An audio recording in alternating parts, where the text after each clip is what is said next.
এরপরে ও যায় মারছে, আমি মারি না, আর ওকে লোক আছে ছুড়াই দিয়েছে, ছাড়াই দিয়েছে।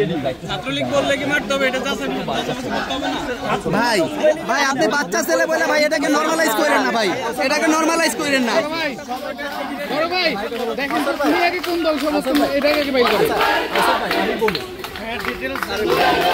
দায়িত্বশীল আচরণ না করতাম, আপনি তো জানেন ঢাকা কলেজে একটা স্টুডেন্টের গায়ে হাত দিলে ঢাকা কলেজ সবাই অবশ্যই কোনো স্টুডেন্টের গায়ে হাত কেউ হাত দিতে পারবে না। যদি আমি দায়িত্বশীল আচরণ না করতাম ও এতক্ষণ এখানে থাকতে পারতো না। তা তো অবশ্যই দায়িত্বশীল লোক কোনো হাত দিয়েছি, কোনো হাত দেয়নি। আপনারা, আমার কথা ও যদি অন্যায় করে থাকে আমি মাত্র আসি ভাই এ বলছে ধানমন্ডিতে কাজ করে, সভাপতির নাম জানে না। সভাপতির নাম বলতে পারতেছেন, আমাকে বলেন। বললাম তো আপনি ছোট একটা বাচ্চাও ভাই আপনি ভাই ভাই ভাই এটা কেমন কথা বলতেছেন ভাই? ছোট একটা বাচ্চা এটা কেমন কথা বলতেছেন ভাই? আপনাদের কাছে অবশ্যই আছে ভাই বলেন, কিছু বলবেন তাইলে বলেন, সমস্যা নাই, আমাদের ক্যামেরা অন আছে। কারণ আমরা ওই অন্ধকারে না।